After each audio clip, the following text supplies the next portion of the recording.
करते हैं lecture number 33। आज के लेक्चर में हमने एक तो लेक्चर 29 की होम असाइनमेंट के आखिरी 2 क्वेश्चन है वो हम डिस्कस कर लेंगे। फिर इसके बाद कल जो हमने स्टडी किया था लर्निंग ऑब्जेक्टिव चैप्टर 6 यानी लीगल रिक्वायरमेंट्स का, उसके 5 पेपर के क्वेश्चन को डिस्कस करेंगे। और आज के 2 कंसेप्ट हम स्टडी करने जा रहे हैं, legal procedure for appointment and removal of statutory auditor और rights and duties of statutory auditor. और कल का लेक्चर आपके पूरे सेशन के मोस्ट इंपोर्टेंट लेक्चर में से एक लेक्चर है। आने वाले कल का लेक्चर जो कल होगा आपके पूरे सेशन के मोस्ट इंपोर्टेंट लेक्चर में से एक लेक्चर है। कल टाइम पे आइएगा, छुट्टी ना कीजिएगा जी। पहले स्टडी करते हैं हम होम असाइनमेंट। लेक्चर 29 के 2 क्वेश्चन हमारे रह गए थे, क्वेश्चन 7 और क्वेश्चन 8। इनकी डिस्कशन करते हैं स्टार्ट।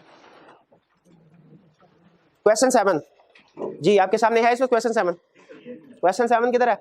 अटेम्प्ट तो किया होगा ना कहीं रिटन फॉर्म में, असाइनमेंट भी नहीं की। अच्छा फिर मेरे से पूछो सर स्टूडेंट फेल क्यों होते हैं? पूछना बनता नहीं है। अच्छा पता। Question 7, your firm is the external auditor of M Macho limited for the year ended 31 December 2013। On 12 January 2014 Macho's warehouse was destroyed. अच्छा ईयर एंडेड 31 दिसंबर और आग लगी है 12 जनवरी 2014। सब्सिक्वेंट इवेंट और फायर नॉन एडजस्टिंग होता है। लेकिन आपको पता है सम टाइम नॉन एडजस्टिंग भी कभी कभार एक्सेप्शनल एडजस्टिंग बन जाते हैं। ये कंसेप्ट किसी को पता है? सम टाइम नॉन एडजस्टिंग जैसे, और इसी तरह सम टाइम एडजस्टिंग भी नॉन एडजस्टिंग बन जाते हैं। नॉन एडजस्टिंग कब एडजस्टिंग बनेगा? जब फायर की वजह से गोइंग कंसर्न पे डाउट क्रिएट हो जाए। ये कहाँ लिखा है? ये स्टैंडर्ड ने क्लियरली एक एग्जाम, इसमें कंसेप्ट कोई नहीं है, ये बस स्टैंडर्ड की रिक्वायरमेंट है कि अगर ईयर एंड के बाद कोई ऐसा मसला हो जाए जिससे कंपनी की गोइंग कंसर्न पे इशू आ जाए तो वो फिर हम उसको, अगर गोइंग कंसर्न नॉट एप्रोप्रिएट हो जाए, गोइंग कंसर्न नॉट एप्रोप्रिएट हो जाए तो फिर हम उसको एडजस्टिंग। और कब एडजस्टिंग इवेंट नॉन एडजस्टिंग बन सकता है? Bankruptcy of debtor.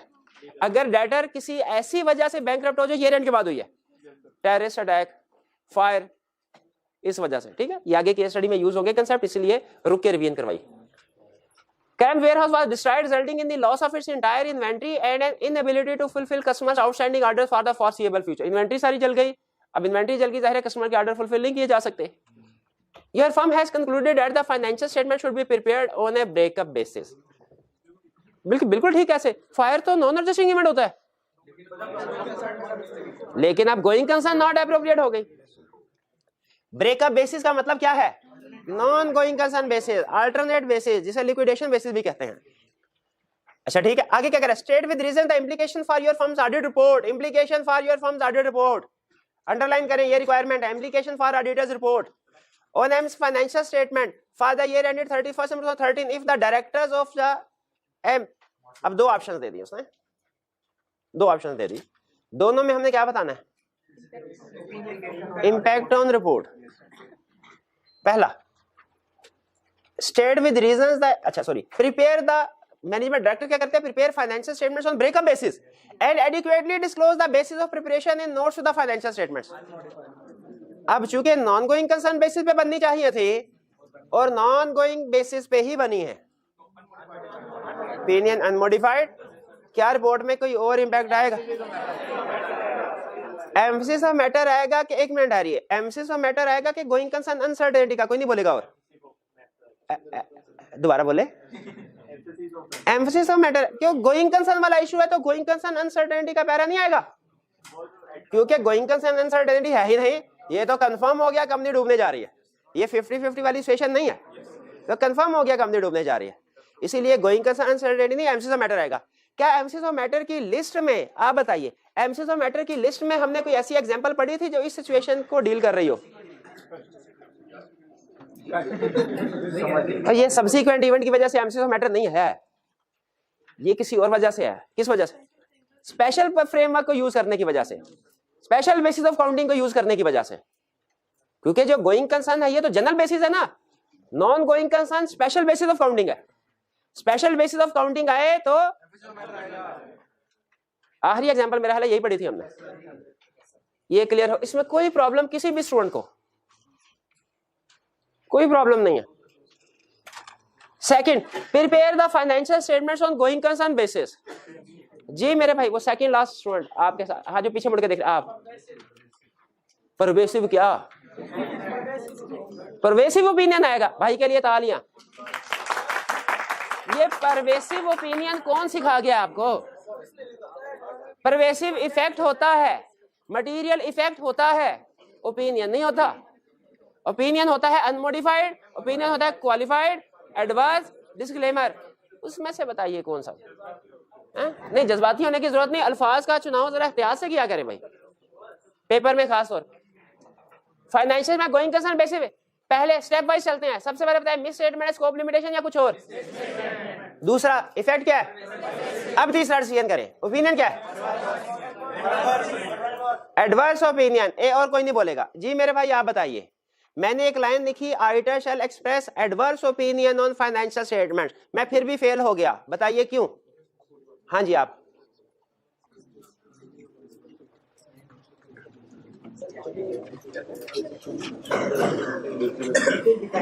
हाँ उसके आगे कुछ डिफाइन करेंगे, क्या डिफाइन करेंगे?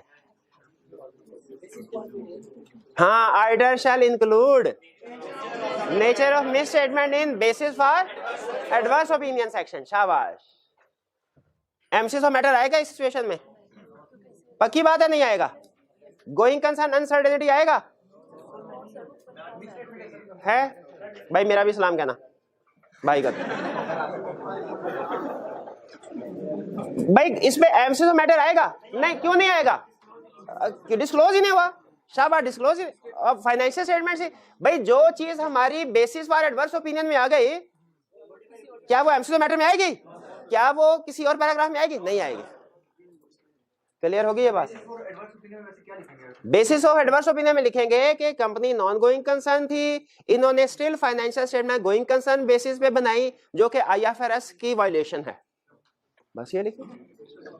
हाँ, बेसिस फॉर ओपिनियन में ना आप अपनी वर्डिंग यूज कर सकते हैं, ओपिनियन सेक्शन में अपनी वर्डिंग यूज नहीं कर सकते। आप आगे चल के पढ़ेंगे, ओपिनियन सेक्शन स्टैंडर्डाइज्ड होते हैं, इनके साथ हम इनके अल्फाज के साथ छेड़छाड़ नहीं कर सकते।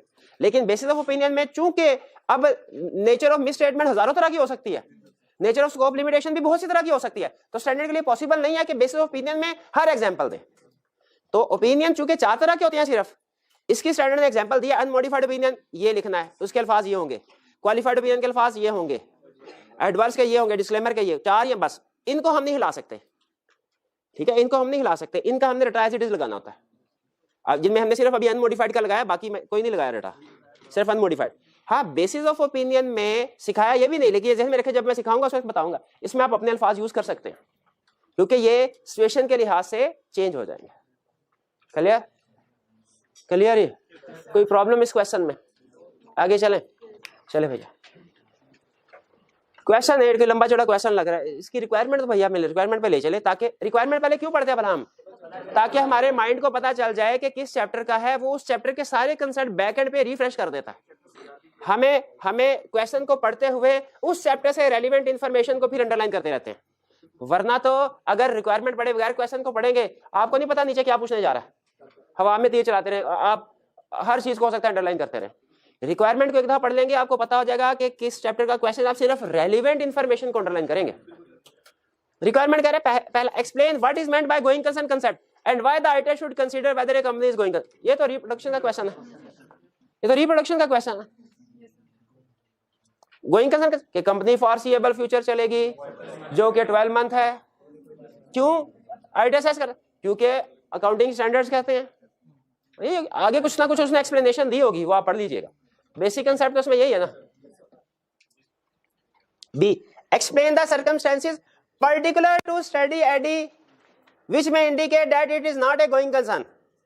Particular to study ID, अगर ये ना लिखा होता, ये अल्फाज ना लिखा होता है, क्वेश्चन इस तरह होता है, explain circumstances under which may indicate that company is not a going concern.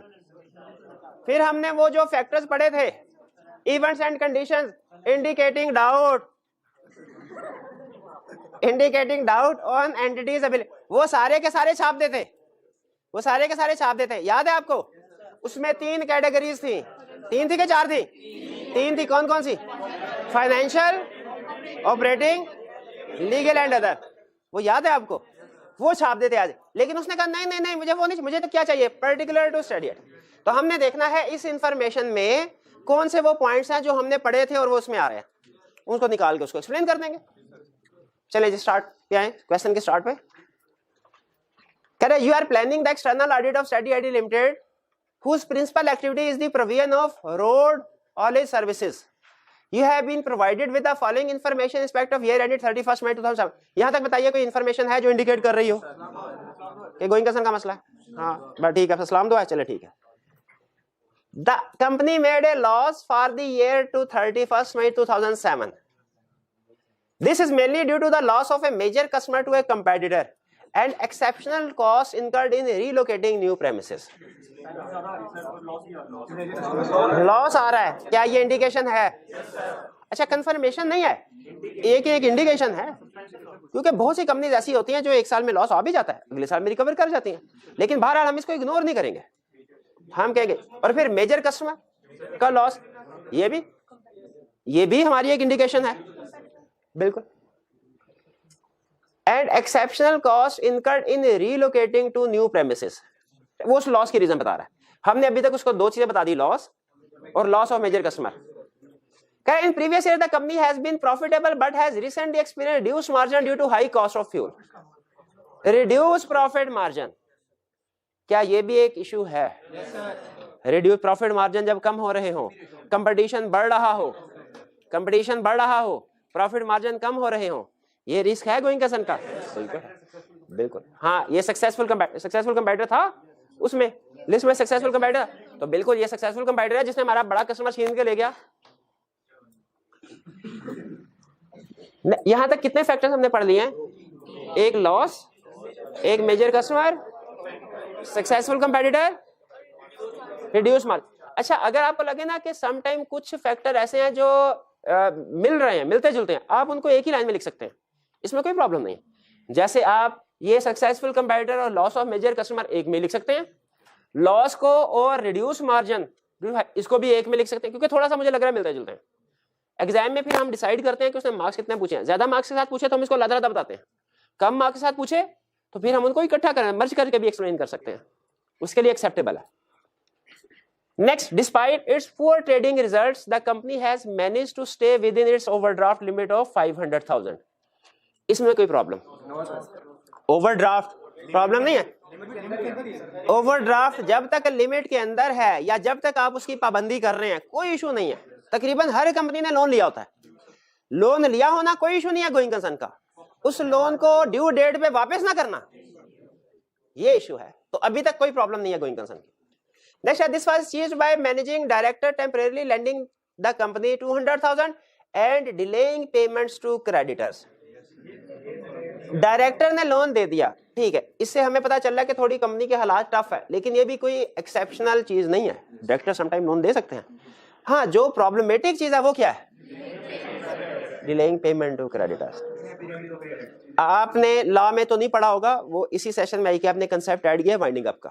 उसमें कहता है अगर कोई एक कंपनी का क्रेडिटर, पाकिस्तान में रूल है, 1 लाख रुपया उसने लेना हो और कंपनी उसको ड्यू डेट पे 1 लाख रुपया वापस ना करे, वो क्रेडिटर अगर चाहे तो कोर्ट में कंप्लेन करे, कोर्ट कंपनी को वाइंड अप करने का ऑर्डर इशू कर देगी 1 लाख रुपए।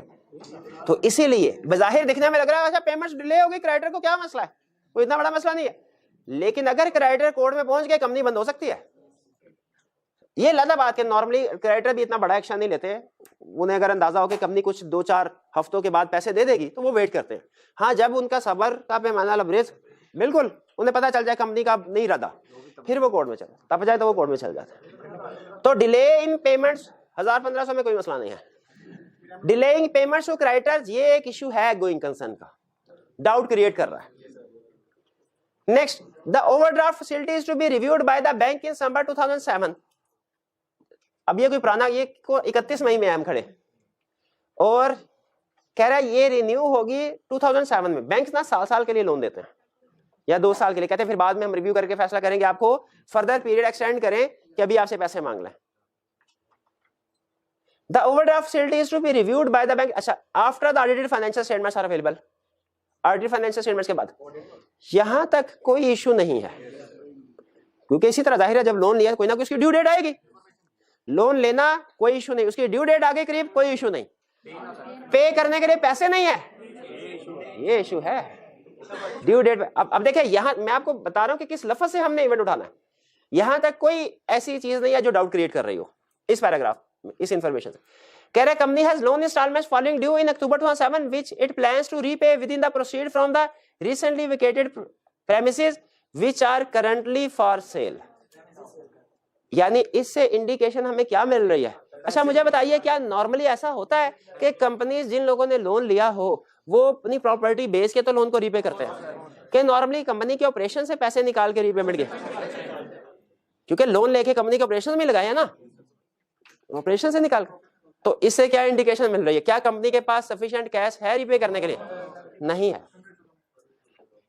और अगर प्रॉपर्टी ना बिकी, ऐसा भी तो होता है, तो डिफॉल्टर हो जाएंगे। इस इंफॉर्मेशन से हमें पता चल रहा है कंपनी के पास कैश नहीं है,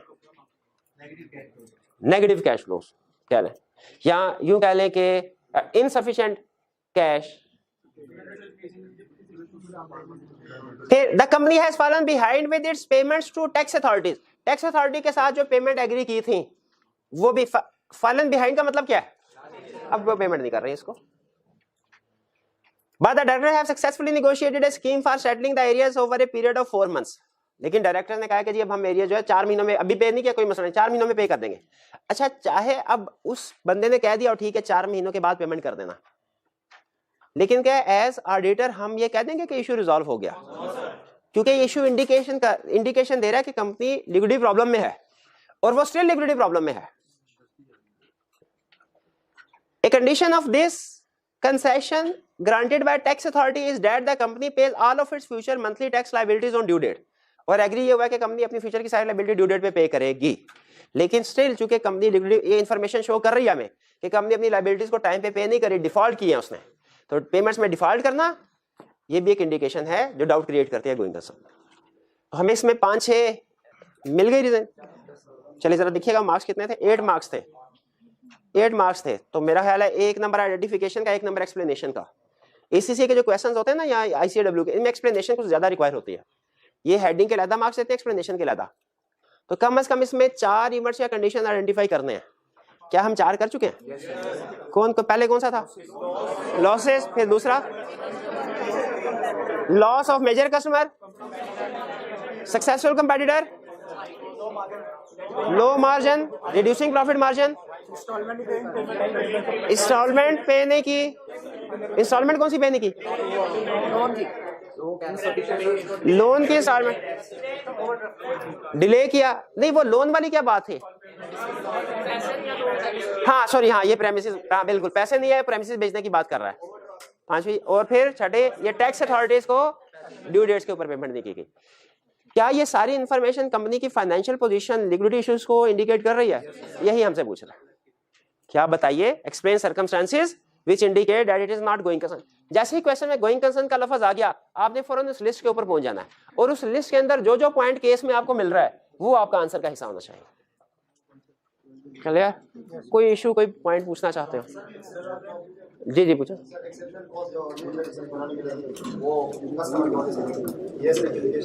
एक्सेप्शनल कॉस्ट तो हमें लगी बिल्डिंग में, वो कस्टमर की वजह से लगी? नहीं नहीं, ये तो नहीं कह रहा, वो तो बिल्डिंग हमने एक जगह से दूसरी जगह मूव की है। एक्सेप्शनल कॉस्ट कस्टमर की वजह से तो नहीं लगी। ये ऊपर भाई, ये नीचे कीजिएगा, ऊपर ऊपर थोड़ा सा ऊपर थोड़ा। हाँ जी, यहाँ पे देखिए कह रहे हैं company has been profit has recently experience reduced, वो नहीं, वो किधर बिल्डिंग वाले। हाँ ये, हाँ बिल्कुल, वो कह रहे हैं लॉस किस वजह से हुआ? कस्टमर के जाने की वजह से, और प्रेमिसेस को रीलोकेट किया, नई जगह पे लेके गए, नई जगह पे ऑफिस शिफ्ट किया, उस वजह से। एक्सेप्शन मतलब ज्यादा का, सिग्निफिकेंट कॉस्ट नहीं, वो हम लॉस में कवर कर लिया ना कि इसकी वजह से लॉस हुआ है, तो लॉस हमने बता दिया। अगर उसने कहा इस साल लॉस हुआ है और लॉस कॉस्ट के बढ़ने की वजह से हुआ है, तो हम लॉस को अलग और कॉस्ट को अलग तो नहीं पॉइंट बनाएंगे। जब हमने लॉस में डिस्कस कर दिया कि जो लॉसेस हैं वो इंडिकेशन होती है गोइंग कंसर्न पे डाउट क्रिएट करने, तो वो काफी है। आपको कॉस्ट अलग से डिस्कस करने की जरूरत नहीं है। जी मेरे भाई, और कुछ? 5 लाख की लिमिट होगी ओवरड्राफ्ट की, तो फिर तो कुछ अर्से में फिर ये भी आगे जाकर कंपनी के मसला बनेगा क्योंकि लिमिट तक पहुंच गए हैं, फिर आगे इसको डिस्क्लोज करें। नहीं, अगर वो विद इन लिमिट है तो फिर हमें इसको कमेंट करने की जरूरत नहीं है। हाँ, क्वेश्चन में अगर ऐसी इंडिकेशन मिल रही है आपको कि वो उन्होंने डिफॉल्ट कर दिया है, वो फिर प्रॉब्लम है, उसको हम डिस्कस करेंगे। चलिए, ये असाइनमेंट हमारी कंप्लीट होगी आज। चलिए, अब रिपोर्ट के सफिशिएंट क्वेश्चन आप समझते हैं कि प्रैक्टिस कर सकते हैं। चलिए, लेकिन अभी मजीद टेस्ट में और कुछ मजीद असाइनमेंट मैं आपके साथ अब वक्तन शेयर करूंगा। लेकिन अब आपने जो असाइनमेंट मैं आपके साथ शेयर करूंगा, आपने खुद उसका सोल्यूशन साथ होगा, आपने खुद से हिम्मत करनी है, क्योंकि क्लास में पॉसिबल नहीं है इतने टाइम के अंदर कि हम एक एक क्वेश्चन को डिस्कस कर रहे हो। मेरी कोशिश होती है मैक्सिमम क्वेश्चन डिस्कस हो, लेकिन फिर भी आपको पता है कि कॉलेज ने जो डेडलाइन दी हुई है उससे पहले हमने सिलेबस कंप्लीट करना है। तो अब बाकी क्वेश्चन आपने हिम्मत करके खुद से सॉल्व करने हैं, रिटन फॉर्म में सोल्यूशन के साथ कंपेयर करना है। हाँ, प्रॉब्लम आए जब, तो वो फिर आपने पूछनी है। वो हम कुछ आपस में इस तरह की रूटीन डिसाइड कर लेंगे, असाइनमेंट देखे तो एक डिस्कशन का डे रख लेंगे। उसमें मैं इस तरह नहीं डिस्कस कर रहा हूँ, बल्कि ज़बानी कलाम में डिस्कशन हो रही होगी कि मैं कहूँगा क्वेश्चन नंबर 2 में कोई प्रॉब्लम है तो पूछे। क्वेश्चन तो आपके जो सिर्फ आपके क्वेश्चन या इश्यूज होंगे वो डिस्कस होंगे, पूरा क्वेश्चन डिस्कस नहीं होगा। समझ रहे हैं? रिपोर्ट के ये नहीं कहता बाकी सारे टॉपिक, नहीं, जो नया टॉपिक आएगा उसके क्वेश्चन इसी तरह डिस्कस होंगे, लेकिन जब इस तरह क्वेश्चन डिस्कस हो जाएंगे उसके बाद जो एडिशनल प्रैक्टिस है वो फिर आपने खुद करनी होगी। समझ? चले, हाँ, वो बुक वो आपकी कुछ चीजें हैं वो पेंडिंग है, मुझे पता है। हाँ जी, वो ये बुक फाइनल हो जाए इंशाल्लाह 4-5। हाँ जी, बिल्कुल, माइंड मैप पे। हाँ जी, नहीं, ये इंशाल्लाह 5-6 दिन में कंप्लीट हो जाएगी हमारी ऑडिट की बुक, और पब्लिशिंग के लिए जब मैं भेज दूंगा उसके बाद हाँ एडिशनल प्रोसीजर।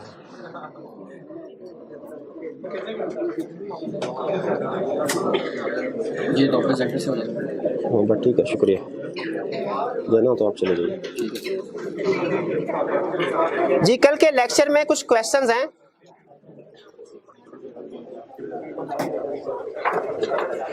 क्या हो गया? बट ठीक है, कल के लेक्चर में कुछ क्वेश्चन, लेक्चर कल का पढ़ के आए हैं, याद किया आपने? अच्छा, जिससे पूछूंगा ना सिर्फ वही बताएगा और कोई नहीं बोलेगा। Question 1. What are the requirements in company year 2017 relating to the following? Appointment of first auditor. जी, अपॉइंटमेंट ऑफ फर्स्ट कॉर्नर वाले भाई, फर्स्ट ऑडिटर की अपॉइंटमेंट जल्दी से बताते जाए, टाइम नहीं हमारे पास। डायरेक्टर अपॉइंट करेंगे विद इन 90 डेज। खुदा का हो करे, 30 डेज कहां से आ गए? 90 डेज में। फिर 90 डेज किसके? 90 डेज फ्रॉम इनकॉर्पोरेशन। और नहीं करते तो बाय कमीशन होगा। अगर डायरेक्टर अपॉइंट नहीं करते तो फिर अपॉइंटमेंट कौन करेगा? कमीशन। शाबाश। Appointment of subsequent auditor. जी मेरे भाई आप बताइए, प्यारे भाई, सब्सिक्वेंट ऑडिटर, सब्सिक्वेंट ऑडिटर की अपॉइंटमेंट मेंबर्स करेंगे एजीएम में। बस खत्म हो गया आंसर। अगर नहीं करते तो फिर कमीशन करेगा। शाबाश। कैजुअल वैकेंसी, जी कॉर्नर वाले स्टूडेंट आप बताइए, कैजुअल वैकेंसी का क्या रूल है? Casual vacancy shall be filled by director within 30 confirm है? 30 डेज है। अच्छा, और बस? अगर casual vacancy within 30 days appoint नहीं करते तो फिर अपॉइंटमेंट कौन करेगा? कमीशन करेगा। क्या कमीशन 30 डेज से पहले अपॉइंटमेंट कर सकता है? क्या डायरेक्टर 30 डेज के बाद अपॉइंटमेंट कर सकते हैं? नहीं कर सकते, लॉ ने लिमिट लगा दी है। क्लियर? इसमें कोई प्रॉब्लम? कह रहे हैं note provisions relating to notice or removal are not required. वो कह रहे हैं मैं सिर्फ आपसे अपॉइंटमेंट के बारे में पूछ रहा हूं कि अपॉइंटमेंट, आपने पूरा प्रोसीजर नहीं बता देना, आपने पूरा प्रोसीजर नहीं बता देना। Question 2. External auditors are normally appointed by shareholders at annual general meeting. Agree करते हैं? Of the state the exception to this rule. आई क्या क्वेश्चन? इसकी दो एक्सेप्शन बनेगी। पहली एक्सेप्शन वो केसेस जिसमें डायरेक्टर अपॉइंटमेंट बाय डायरेक्टर, और दूसरी एक्सेप्शन होगी appointment bye commission. Appointment bye directors में कौन कौन से, एक मिनट है, कौन कौन से केसेस है वो भाई आखिरी लाइन के सेंटर में। जी भाई, हाँ जी आप बताइए, यही जो पूछा है, किन केसेस में अपॉइंटमेंट डायरेक्टर करेंगे? Casual vacancy within 30 day director fill करेंगे। फर्स्ट अपॉइंटमेंट करनी हो within 90 days of incorporation करेंगे। और बस मिड टर्म, अच्छा मिड टर्म रिमूवल में भी लिख सकते हैं, लेकिन उसमें फिर ये लिखना है प्रायर अप्रूवल ऑफ कमीशन। शाबाश। और कमीशन एंड पे मेरे भाई बैठे हैं, कमीशन किन केसेस में अपॉइंटमेंट कर सकता है ऑडिटर की? अगर first auditor is not appointed by director within 90 days of incorporation. फिर when casual vacancy is not filled by directors within 30 days, if disqualified person is appointed, if auditor is not appointed at AGM, ठीक है बैठे, if appointed auditor is unwilling to act, इसमें भी commission करता है। चलिए exception clear हो गई।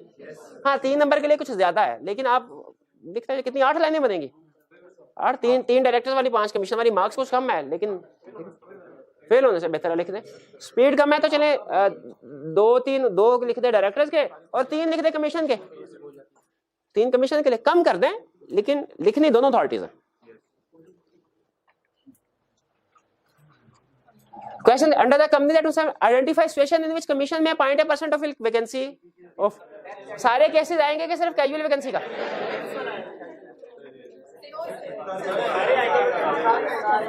सारे केसेस आएंगे, सिर्फ कैजुअल वैकेंसी का। उसने कैजुअल का नाम नहीं लिखा, कैजुअल वैकेंसी का है, वैकेंसी हर केस में होती है। हाँ धोखा खा रहे, कोई बात नहीं।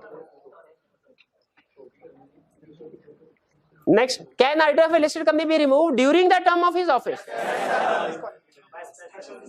टर्म ऑफ ऑफिस होती क्या है ऑडिटर की? From date of appointment in conclusion of next AGM.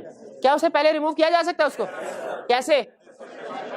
Bye member through special resolution. जी आप बताइए, अगर उसे पहले टेन्योर से पहले रिमूव कर दिया by members through special resolution, उसकी जगह पे अब मेंबर्स दूसरा ऑडिटर अपॉइंट करना चाहते हैं, कर सकते हैं? नहीं कर सकते। क्यों? कौन कर सकता है? Directors with prior approval of commission. हमेशा आधा कंसर्ट बताते हैं आप। Directors with prior approval of commission. What are the provisions of Company Act 2017 regarding remuneration of auditors of a company?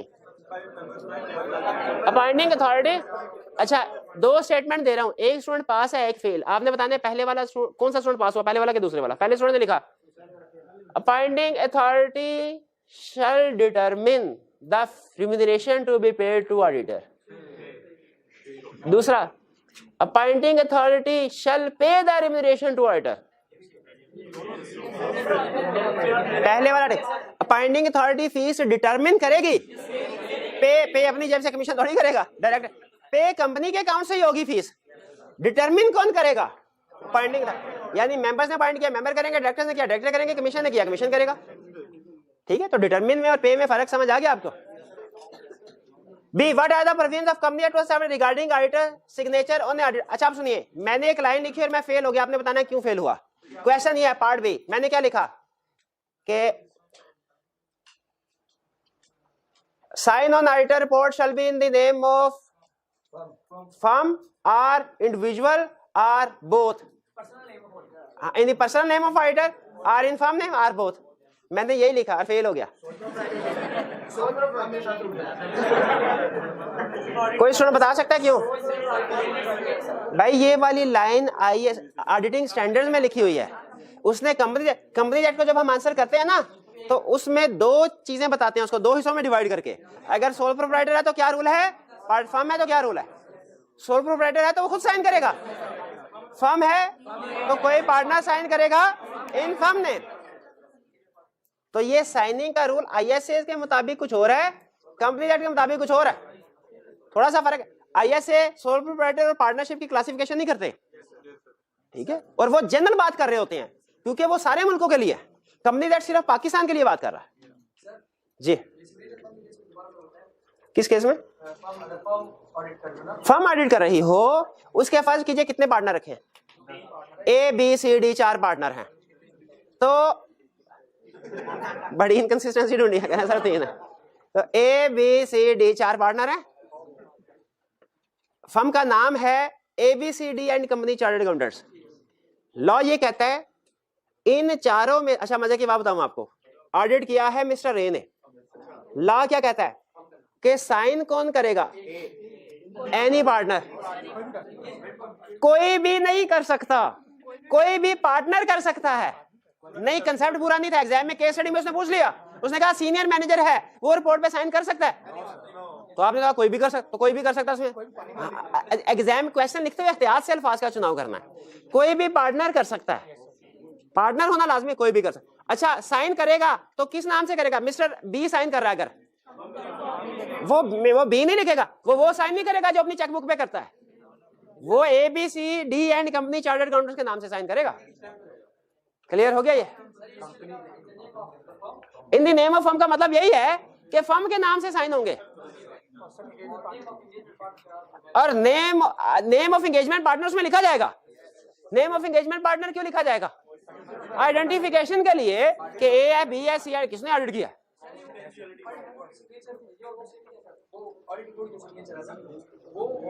ये सेम है। हाँ, ऑडिट रिपोर्ट में जो सिग्नेचर होंगे, जो फर्म का नाम है, वो सेम होंगे, लेकिन आइडेंटिफिकेशन के लिए कि किसने ऑडिट किया है नाम। आपको मैंने जो रिपोर्ट का फॉर्मेट दिया, आपने उसमें देखा नीचे फर्म का नाम लिखा था, साइन हुए थे। साइन किस नाम से? फर्म का नाम, और नीचे एंगेजमेंट पार्टनर का नाम भी लिखा हुआ था। चलिए आगे चलते हैं। अब चलते हैं आज के लेक्चर की तरफ। जी भाई ये क्लोज कर दो भाई, नोट्स आ गए तो डिस्ट्रीब्यूट करने हैं, तड़प रहे हैं पढ़ने के लिए। आज हमने क्या स्टडी करना है? Legal procedures. चैप्टर 6 का स्कोप बताया ना। चैप्टर 6 में और चैप्टर 7 में क्या फर्क है? हमारे चैप्टर 6 और 7 में क्या फर्क है?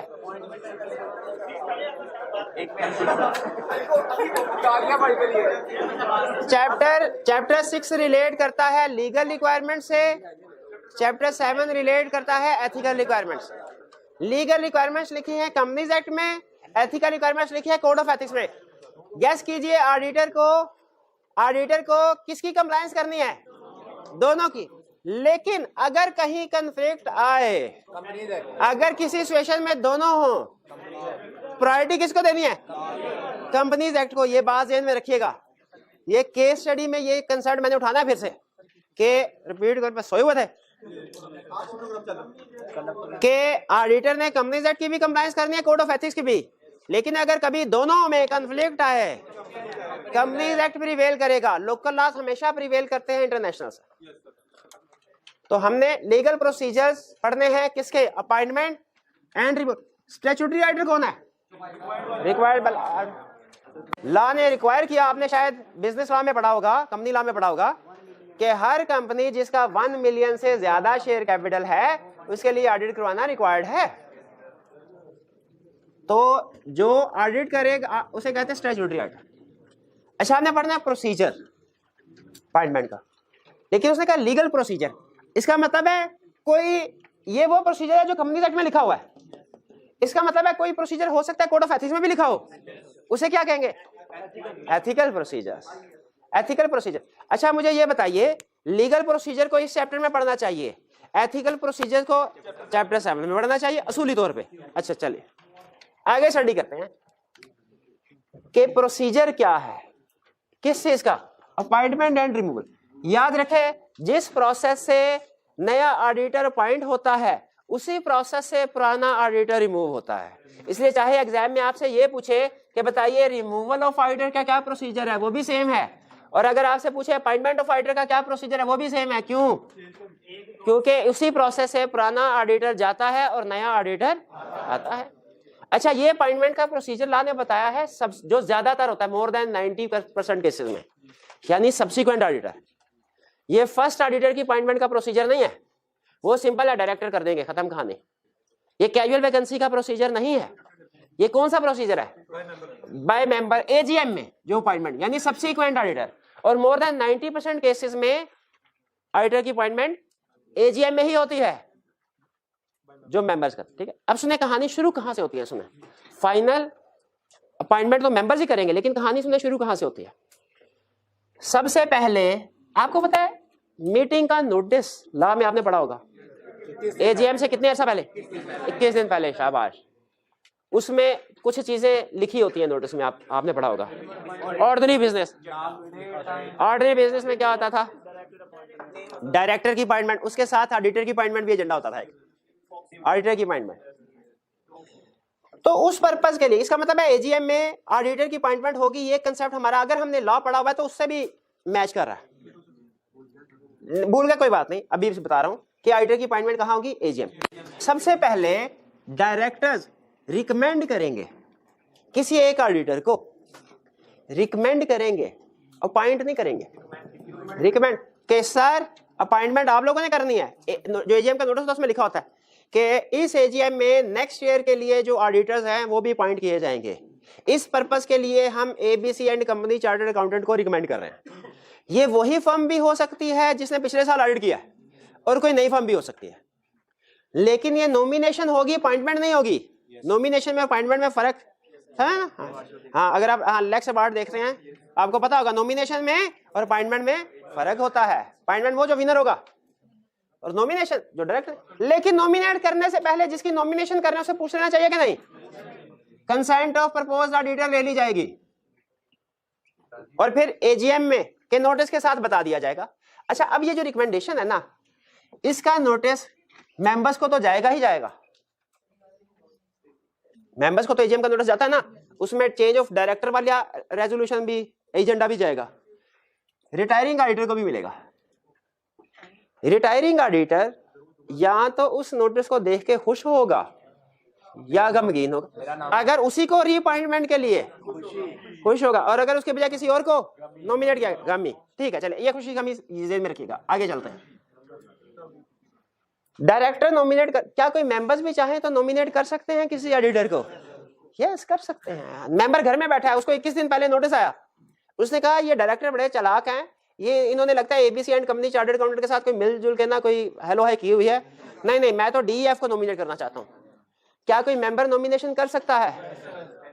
कर सकता है। ये रिकमेंडेशन थी। इसका मतलब एक रिकमेंडेशन डायरेक्टर की तरफ से आएगी और अगर कोई चाहे तो मेंबर की तरफ से भी रिकमेंडेशन आ सकती है। ठीक है, डायरेक्टर ने तो लाजमी करना होता है ना, लाने का है। मेंबर्स अगर चाहे, अगर वो उनके साथ नहीं एग्री करते हैं उनकी, तो नॉमिनेशन अपनी भी दे सकते। शर्त क्या है? ये नहीं कि आप एक शेयर खरीदे और नॉमिनेट करते हैं डायरेक्टर्स को, ऑडिटर्स को। एक शेयर के साथ ऑडिटर को नॉमिनेट कम से कम कितने शेयर होने चाहिए? और फिर जिसको नॉमिनेट, डायरेक्टर ने जिसको नॉमिनेट किया था, रिकमेंड किया था, उसकी मर्जी पूछी थी कि नहीं, ये भी पूछ लें। ये ना इधर अपॉइंटमेंट हो जाए उधर कहे मैं तो तैयार ही नहीं हूं।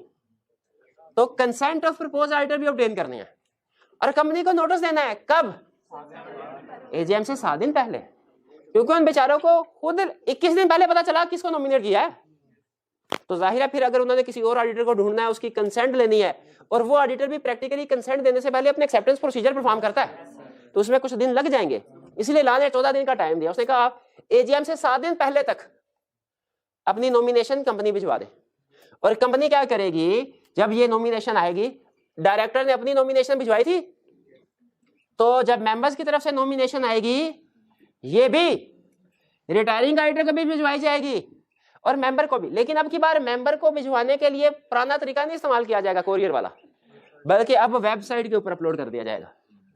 क्योंकि दिन थोड़े रह गए ना, 7 दिन रह गया, पता नहीं उस दिन तक पहुंचता है कि नहीं। क्लियर हो गया? तो कहता है जब कभी ऑडिटर की अपॉइंटमेंट होगी एजीएम में, एक नॉमिनेशन जाएगी डायरेक्टर की तरफ से, एक नॉमिनेशन जाएगी मेंबर। दोनों की कंडीशन समझ आ गई आपको? एग्जाम क्वेश्चन में पूछेगा, रिप्रोडक्शन के क्वेश्चन में, बताओ डायरेक्टर्स किन कंडीशन में रिकमेंड कर सकते हैं, बताओ मेंबर्स ने रिकमेंड करना है तो क्या करें। तो डायरेक्टर का प्रोसीजर और मेंबर का प्रोसीजर ओके। आगे चलते हैं। Right of retiring auditor. Retiring auditor को एक नोटिस मिला,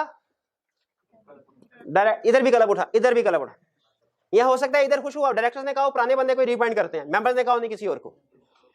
इन एनी केस अगर रिटायरिंग ऑडिटर के अलावा किसी और ऑडिटर की नॉमिनेशन की गई है, चाहे डायरेक्टर की तरफ से हो चाहे मेंबर्स की तरफ से हो, रिटायरिंग ऑडिटर को तो गमी होगी।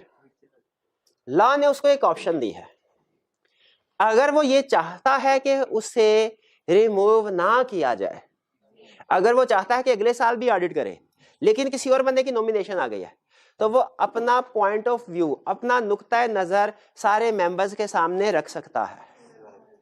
जैसे हो सकता है डायरेक्टर्स का और ऑडिटर का झगड़ा हुआ हो, ठीक है, और इस बेस के ऊपर मेंबर्स ने, सॉरी ऑडिटर ने क्वालिफाइड ओपिनियन एक्सप्रेस कर दिया हो, और अब डायरेक्टर्स को पता है कि मीटिंग में हमारी खिंचाई होनी है कि हमने इंफॉर्मेशन प्रोवाइड नहीं की। उन्होंने कहा चलो इस मीटिंग में तो खिंचाई करवा लेते हैं, अगली ऑडिट के लिए किसी और को।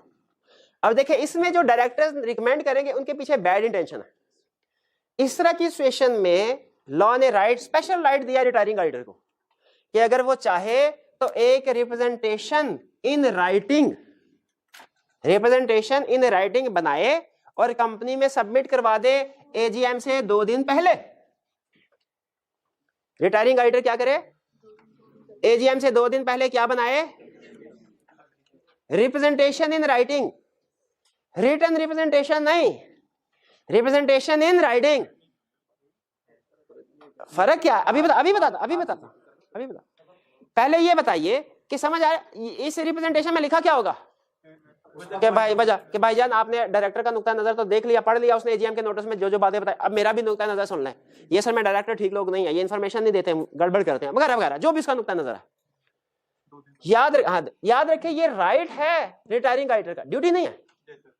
चाहे रिप्रेजेंटेशन राइटिंग दे चाहे ना दे, लाजमी राइट है। मैंने ये कहा कि इसको आपने रिप्रेजेंटेशन इन राइटिंग कहना है, रिटन रिप्रेजेंटेशन नहीं कहना या रिप्रेजेंटेशन लेटर नहीं कहना, इसलिए कि दोनों में फर्क है। हम ऑडिट में रिटन रिप्रेजेंटेशन कहते हैं उस इंफॉर्मेशन को जो ऑडिट के एंड में कंपनी की हायर मैनेजमेंट की तरफ से ऑडिटर को प्रोवाइड की जाती है, जिसे रिप्रेजेंटेशन लेटर भी कहते हैं, रिटन रिप्रेजेंटेशन भी कहते हैं। वो ये रिप्रेजेंटेशन इन राइटिंग है, ये ऑडिट के एंड में नहीं, अपॉइंटमेंट से पहले दी जा रही है। ये मैनेजमेंट ऑडिटर को प्रोवाइड नहीं कर रही, ऑडिटर प्रोवाइड कर रहा है। किसको? Share holder. तो लफ्ज दोनों में रिप्रेजेंटेशन ही आता है, लेकिन फर्क है, ये रिप्रेजेंटेशन इन राइटिंग है, वो रिटन रिप्रेजेंटेशन है या रिप्रेजेंटेशन लेटर है, वो हमारा एविडेंस है, लाजमी लेते हैं हम, ये लाजमी नहीं है, ये राइट है चाहे करें। भाई ये समझ आ गया आप? तो आपने लिखते हुए रिप्रेजेंटेशन लेटर, भैया जिस स्टूडेंट ने क्वेश्चन सॉल्व करते हुए इसको रिप्रेजेंटेशन लेटर या रिटन रिप्रेजेंटेशन लिखा ना, उसको 0, इस पूरी लाइन काट के उसको 0 नंबर दे दो, इस लाइन का।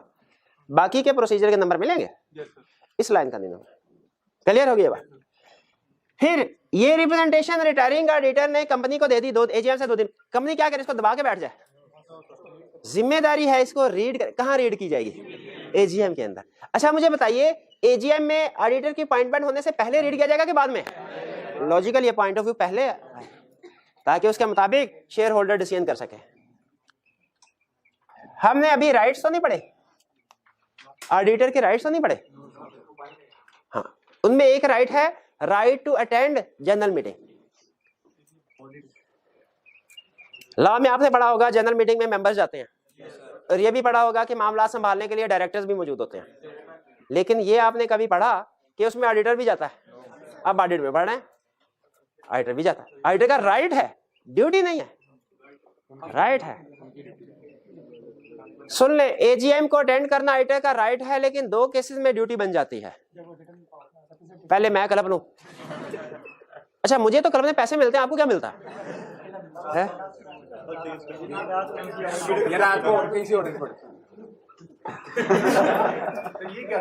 और नहीं भाई रात को ऑर्डर वाले। और मेरे कहने का मतलब उस दिन ये था कि शाम को ऑनलाइन क्लास पढ़ रहा होगा ना। अब गलत इसी तरह आप मेरे ऑडियो कैसेट को भी गलत समझ जाते होंगे। 2 केसेस में नॉर्मली एजीएम को अटेंड करना ऑडिटर का राइट है, 2 केसेस में ड्यूटी बन जाती है, यानी ऑडिटर ने लाजमी, ऑडिटर या उसके रिप्रेजेंटेटिव ने लाजमी मीटिंग में मौजूद होना है। पहला केस जब लिस्टेड कंपनी हो, कंपनी लिस्टेड है तो ऑडिटर या उसका रिप्रेजेंटेटिव लाजमी मौजूद होता है। और दूसरा, अगर ऑडिटर ने रिप्रेजेंटेशन इन राइटिंग दी हो तो फिर मीटिंग में मौजूद, ताकि अगर दूसरे लोग पूछ सके यार ये कुएं की तफसील तो बताओ, तो वो तफसील बता सके। क्लियर हो गया राइट्स ऑफ रिटायरिंग ऑडिटर?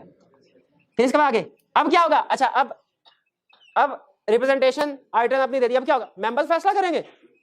क्या फैसला करेंगे? इसको रेजोल्यूशन पास करेंगे। वहां पे जो भी 2, 3, 4, 5 जितनी भी नॉमिनेशंस आई हैं वो फैसला करेंगे। हाँ भाई, कौन मेंबर ये चाहते हैं कि मिस्टर ए या एबीसी एंड कंपनी इसको ऑडिटर अपॉइंट किया जाए? हाथ उठाए, गिन लिए जाएंगे वोट्स। कौन चाहते हैं इनको अपॉइंट किया जाए? जिसके ज्यादा वोट होंगे अपॉइंटमेंट हो जाए। अपॉइंटमेंट के बाद कंपनी ने विद इन 14 डेज रजिस्ट्रार को नोटिफाई करना है। ये अक्सर आप लाइन कंपनी लॉ में पढ़ते होंगे कि ये काम कर दिया, रजिस्ट्रार को नोटिफाई करना है, ये काम कर दिया। तो जब ऑडिटर को अपॉइंट कर दिया, रजिस्ट्रार को बताना, पता लग जाएगा ना चेंज हुआ है। क्लियर है? अपॉइंटमेंट का प्रोसीजर क्लियर है? जी मेरे भाई। रिटन रिप्रेजेंटेशन किसने कही है? मैंने नहीं कही। कोई कोई जवाब नहीं देना, मैं नहीं जवाब देना मैं। और कोई question? At least 2 days before AGM, यानी अगर एजीएम में 1 दिन रह गया, अब रिप्रेजेंटेशन दी ना, अब वो क्या ले जाए? 5 दिन पहले दे दे, 6 दिन पहले दे दे, 4 दिन पहले दे दे, 3 दिन पहले दे, 1 दिन पहले नहीं। जी ऑडिटर जो है, एक ऑडिटर को 2 बोर्ड ऑफ डायरेक्टर मेंबर दोनों रिकमेंड कर सकते हैं, सेम ऑडिटर। एक ही ऑडिटर को क्या डायरेक्टर्स और मेंबर्स दोनों नॉमिनेट कर सकते हैं? कर तो सकते हैं, लेकिन वो करेंगे क्यों? जिसको नॉमिनेट कर दिया हुआ है तो वो ठीक है, उसकी नॉमिनेशन है, वो वोट ही देना है ना, वो एजीएम में वोट दे देंगे। रिप्रेजेंटेशन इन राइटिंग में तो पता चल रहा है कि रिटायरिंग ऑडिटर आएगा एजीएम में, और जो लिस्टेड कंपनी वाला केस है उसमें रिटायरिंग आएगा कि इनकमिंग ऑडिटर आएगा। अच्छा सुन ले, ये एक मसला, हाँ, अच्छा नहीं, इसमें वैसे आपके लेवल पे कोई अहम कंसेप्ट नहीं है, लेकिन वैसे मुझे ना एक हाँ आपने पढ़ा। अब सुनिएगा जरा, इन्होंने क्वेश्चन ये पूछा है, सर एजीएम में रिटायरिंग ऑडिटर तो आएगा, समझ आ गई, जो इनकमिंग ऑडिटर है क्या वो भी आएगा? इसका जवाब ये है कि ये राइट है ऑडिटर का कि वो एजीएम को अटेंड, किसका? ऑडिटर का राइट है। किसका? जो ऑडिटर में जो ऑडिटर है, क्लियर। और ऑडिटर का टेन्योर क्या होता है वाला?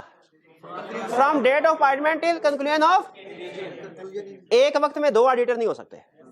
अब मुझे ये बताइए, जब तक एजीएम कंक्लूड नहीं होती, कंपनी का ऑडिटर कौन है? पिछले वाला के? तो कौन एजीएम में? रिटायरिंग वाला मौजूद होता है, आइंदा आने वाला वो मौजूद नहीं होता, क्योंकि अभी तो उसको पता ही नहीं है। हाँ, वो अपने ऑफिस में बैठा होगा, वो इनकमिंग ऑडिटर एजीएम में नहीं होता। हाँ, उसकी अपॉइंटमेंट एजीएम में होगी, वो फिर अगली एजीएम में आएगा, क्योंकि असल में ऑडिटर का एजीएम में मौजूद होना इसलिए भी जरूरी होता है। बाज़ औक़ात रिपोर्ट के ऊपर ना कोई मसले मसाइल होते हैं, जैसे क्वालिफिकेशन, वो पूछना होता है, तो वो जाहिर है जिस ऑडिटर ने रिपोर्ट बनाई है पुराना, वही बता सकता है ना, नया तो नहीं बता सकता। ठीक है जी मेरे भाई, ये रिटन रिप्रेजेंटेशन वाले भाई कौन थे? अब दोबारा पूछिए। हाँ शाबाश, हाँ रिप्रेजेंटेशन राइटिंग 2 केसेस में नॉर्मली एजीएम को अटेंड करना ऑडिटर का राइट है, 2 केसेस में ड्यूटी बनती है, बिल्कुल। एक जब रिप्रेजेंटेशन इन राइटिंग उसने दी हो, और दूसरा जब कंपनी लिस्टेड हो, लिस्टेड कंपनी के केस। जी ये मीटिंग जब हम कहते हैं ऑडिटर, इससे क्या मुराद है? इससे मुराद होता है पार्टनर या सम टाइम उसका ऑथोराइज्ड एजेंट, रिप्रेजेंटेटिव। ठीक है, हमारे जो पार्टनर होते हैं ना, मुझे याद है असल में ना, फर्म में कल्चर, बाकी की दुनिया में कल्चर और होता है। फर्म में कल्चर, बाकी की दुनिया में कल्चर क्या होता है? फर्म में बड़े बहुत घटिया तरीन प्रैक्टिसेस भी होती हैं, वाहियात, लेकिन जो सबसे अच्छी प्रैक्टिस, सबसे अच्छी जो इस सारी वाहियातियों के ऊपर भी भारी है, वो ये होता है फर्म एक लर्निंग ऑर्गेनाइजेशन होती है। इसमें सीनियर जितना मर्जी जालिम जाबिर हो, आपको कोई चीज सिखा के खुश होता है। मेरे भी कोई 2-3 सीनियर थे बड़े, मैं जिंदगी में पता नहीं, बस छोड़ दे, लेकिन मैं आज भी ये चीज भी एक्नॉलेज करता हूं कि उन्होंने मुझे चीजें सिखाई हैं। मेरी एक्सेल, मेरे जूनियर से नहीं, मैंने एक्सेल के ऊपर काम करना सीनियर से सीखा था। उसके अलावा एक और सीनियर थे, उन्होंने मुझे काफी चीजें सिखाई थी, मैं क्लास भी बड़ी ली थी। लेकिन बाकी की दुनिया में क्या होता है, बंदा मरता मर जाएगा, आपको ये नहीं बताएगा कि ये जो उसने काम किया ना कैसे किया, कोई चीज नहीं सिखाएगा। ये बड़ी प्रैक्टिस है, लेकिन फर्म में ऐसे। तो मैं इसलिए लिंक कर रहा था बात को कि हमारी फर्म में पार्टनर जब लिस्टेड कंपनी में जाते हैं तो नॉर्मली अपने साथ किसी ना किसी सीनियर को ले जाते थे, ताकि उसे पता हो कल कल को वो भी ऑडिटर बनेंगे और मीटिंग में बैठेंगे, तो उन्हें पता हो कि उसमें क्या चीजें डिस्कस होती है, किस तरीके से हमने रिएक्ट करना है चीजों को। तो याद रखें, मीटिंग इस एजीएम में पार्टनर भी जा सकता है, लेकिन उसके साथ कोई रिप्रेजेंटेटिव भी जा सकता है। ठीक है, पार्टनर का रिप्रेजेंटेटिव भी अटेंड कर सकता है। जी हाँ, ऑडिटर का चेंज फिर भी रजिस्ट्रार को इतला देंगे, क्योंकि रजिस्ट्रार को पता है कि पुराना ऑडिटर की टेन्योर तो खत्म हो गया, अब उसकी जगह पे कौन पॉइंट हुआ उसको नहीं पता, तो सेम ऑडिटर भी पॉइंट होना अगर, फिर भी रजिस्ट्रार को नोटिस जाता है। जी रिप्रेजेंटेशन इन राइटिंग में ये लिखा होगा कि मुझे क्यों ना निकाला जाए, मुझे क्यों ना निकाला जाए, यही लिखा होगा। जी इधर कोई क्वेश्चन था? जी देखिए, रिप्रेजेंटेशन एक ऑडिटर की, डायरेक्टर्स ने एक ऑडिटर की रिकमेंडेशन करनी है। ठीक है, वापस में डिसाइड कर लेंगे किसकी करें। बाकी मजीद अगर रिकमेंडेशन आनी है वो फिर मेंबर्स की तरफ से आएगी। हाँ, मेंबर हर कोई लादा कर सकता है, प्रोवाइडेड उसके पास स्ट्रेंथ है। इसका मतलब है प्रैक्टिकली एक कंपनी की मैक्सिमम नॉमिनेशन जो होती हैं 11 हो सकती हैं। मैक्सिमम 11, हाँ 10 इनकी, 10 100 और 1 उनकी। आगे चलते हैं फिर एथिकल रिस्पॉन्सिबिलिटी। अच्छा असूली तौर पे ना ये एथिकल रिस्पॉन्सिबिलिटी वाला जो टॉपिक है चैप्टर 7 में आना चाहिए था, लेकिन प्रोसीजर एक ही है। एक हिस्सा डिस्कस हुआ है लीगल रिक्वायरमेंट्स में, एक हिस्सा डिस्कस हुआ है एथिकल रिक्वायरमेंट्स में। चैप्टर दोनों के अलग, लेकिन प्रोसीजर एक ही है। क्या इकट्ठा डिस्कस करना चाहिए कि अलग-अलग? बिल्कुल। हमने ये फैसला इस बात पे नहीं किया, हमने फैसला इस बात पे किया कि एग्जामिनर कैसे क्वेश्चन पूछता है। अगर एग्जामिनर इसका क्वेश्चन अलहदा, हमेशा लीगल का क्वेश्चन अलहदा और एथिकल प्रोसीजर अलहदा पूछता है हमेशा, तो फिर हम अलहदा करेंगे। लेकिन अगर कभी तो वो क्वेश्चन अलहदा पूछ लेता है और कभी इकट्ठा भी पूछ लेता है, तो ऐसा ना हो कि कभी वो एक ही क्वेश्चन के अंदर पार्ट ए में लीगल रिक्वायरमेंट पूछ ले, पार्ट बी में एथिकल रिक्वायरमेंट पूछ ले जो उसने पूछा हुआ है, तो उस वक्त फिर हम कंसेप्ट को मिक्स कर सकते हैं। इसीलिए हमने, चूंकि आई कैप समटाइम्स इकट्ठा पूछ लेता है लीगल रिक्वायरमेंट्स और ethical requirements change of order के केस में। किस केस में? चेंज ऑफ ऑर्डर के केस में। इसलिए इसको इकट्ठा पढ़ा है कि जब ऑडिटर चेंज होगा क्या रिस्पॉन्सिबिलिटीज हैं, एथिकल रिस्पॉन्सिबिलिटीज क्या है, डिपेंड करता है ऑडिटर कौन सा है। कुछ एथिकल रिस्पॉन्सिबिलिटी इनकमिंग ऑडिटर की, कुछ आउटगोइंग की। इनकमिंग कौन है? जो आ रहा है, इसकी क्या रिस्पॉन्सिबिलिटी है? प्रोफेशनल क्लियरेंस लेटर सेंड करेगा, पढ़ी हुई हमने, इसलिए मैंने कहा था लाजमी सेंड करेगा। अगर आउटगोइंग ऑडिटर ने रिप्रेजेंटेशन दी हुई है, अगर दी हुई है, उसको पढ़ेगा। और अगर आउटगोइंग ऑडिटर की मिड टर्म रिमूवल हुई है, आउटगोइंग ऑडिटर की, तो कि मिड टर्म रिमूवल एक प्रॉब्लमेटिक इशू होता है, सीरियस इशू होता है। इसीलिए आई कैप ने दो बातें कही हुई है। एक बात कही हुई है आउटगोइंग ऑडिटर के लिए जिसको मिड टर्म रिमूव किया गया, और एक इनकमिंग के लिए। आउटगोइंग को क्या कहा? जब कभी चलते चलते रास्ते में तुम्हें रिमूव कर दिया जाए तो उसमें लगता है कोई गड़बड़ हो रही थी, ये कोई नेगेटिव इशू है, आपने हमें इन्फॉर्म करना है, आपने हमें इन्फॉर्म करना है। उसको कहते हैं स्टेटमेंट ऑफ फैक्ट या स्टेटमेंट ऑफ सर्कमस्टेंसेस, उसमें सारे हालात लिखे। और इनकमिंग ऑडिटर को कहता है कि नॉर्मल हालात में इनकमिंग ऑडिटर ने अगर एंगेजमेंट एक्सेप्ट करनी है ना तो आई कैप से इजाजत लेने की जरूरत नहीं, लेकिन मिड टर्म रिमूवल के केस में अगर इनकमिंग ऑडिटर ने एंगेजमेंट, तो आई कैप से क्लियरेंस लेगा, फिर एक्सेप्ट करेगा, वरना प्रॉब्लम हो जाएगी ना। हो सकता है क्लाइंट अपने पर्पस को, अपनी बैड इंटेंशन को पूरा करने के लिए एग्जिस्टिंग ऑडिटर ने बात नहीं मानी तो उसको रिमूव करके मिड टर्म एग्जिस्टिंग ऑडिटर कह रहे स्कोप लिमिटेशन है, क्वालिफाइड ओपिनियन देंगे। डायरेक्टर ने कहा क्वालिफाइड ओपिनियन तो तुम बाद में दोगे, हम मेंबर से मिल गए, अभी तुम्हें रिमूव करवा देते, उसकी जगह पे दूसरा अगर अच्छा यहाँ पे चूंकि मिड टर्म रिमूवल याद रखें बहुत सीवियर इशू है, इस सेंसिटिव इशू, इसमें एससीसीपी ने भी अपना कंट्रोल रखा है कि इसको गलत प्रैक्टिस के लिए इस्तेमाल ना किया जाए। आई कैप ने भी, एससीसीपी ने क्या कंट्रोल रखा है कि मिड टर्म रिमूवल होगी ना, अब इसकी जगह पे जो दूसरा ऑडिटर आएगा वो मेरी प्रायर अप्रूवल से आएगा, यानी कंपनी ने प्रायर अप्रूवल लेनी है। और इसी तरह ऑडिटर, अब चूंकि आई कैप ऑडिटर का रेगुलेटर है, तो आई कैप ने इधर अपने ऑडिटर से कहा कि जब कभी मिड टर्म रिमूवल होना और तुम्हें कहा जाए कि पॉइंट हो जाओ, तो तुमने पहले मेरे से क्लियरेंस लेनी है, फिर आगे हाँ करनी है। तो इसीलिए यहां पे ध्यान में रखिए, अगर मिड टर्म रिमूवल का केस है, आउटगोइंग ऑडिटर ने इन्फॉर्म करना है आई कैप को और इनकमिंग ऑडिटर ने क्लियरेंस लेनी है। आई कैप नॉर्मली 15 दिन में क्लियरेंस दे देता है, यानी 15 दिन में फैसला दे देता है कि यस के नो क्या करना। क्लियर? इनकमिंग ऑडिटर की क्या रिस्पॉन्सिबिलिटी है? प्रोफेशनल क्लियरेंस लेटर सेंड करेगा, अगर आउटगोइंग ने रिप्रेजेंटेशन दिया है उसको पढ़ेगा, और अगर मिड टर्म रिमूवल है तो आउटगोइंग ऑडिटर की क्या रिस्पॉन्सिबिलिटी है? प्रोफेशनल क्लियरेंस लेटर है तो जवाब देगा। अगर रिप्रेजेंटेशन कंपनी को जमा करवाई है तो आई कैप को भी देगा रिप्रेजेंटेशन राइटिंग, और मिड टर्म रिमूवल है तो ये याद रखिएगा, ये जो तीसरे वाला पॉइंट है ना, ये मिड टर्म रिमूवल के लिए है, ये स्पेसिफिकली मिड टर्म रिमूवल का प्रोसीजर है। अगर ऑडिटर ने खुद रिजाइन किया हुआ है जी, नहीं उसके लिए नहीं है, क्योंकि उसको मिड टर्म रिमूव नहीं किया गया। क्लियर है? अब है राइट्स एंड ड्यूटीज, किसके राइट्स? नहीं ज्यादा, ठीक है जैसे आपके, नो प्रॉब्लम, नो, ये ले। वैसे आप अगर इसको पढ़ेंगे ना तो आपको लगेगा सारी चीजें पढ़ी हुई हैं, मैं नहीं कल पढ़ाऊंगा कल, लेकिन आप घर जाके तजर्बा करके देख लें। राइट्स एंड ड्यूटीज को पढ़ के देखिए, आपको लगेगा 80% से ज्यादा पहले पढ़ा हुआ है। अभी नहीं, अब आपने कह दिया ज्यादा तो फिर अब मैंने नहीं पढ़ा। भागम भाग नहीं करना यहाँ पे, ये इंशाल्लाह कल स्टडी करेंगे। आज का लेक्चर यहाँ पे खत्म करते हैं हम। अल्लाह हाफिज।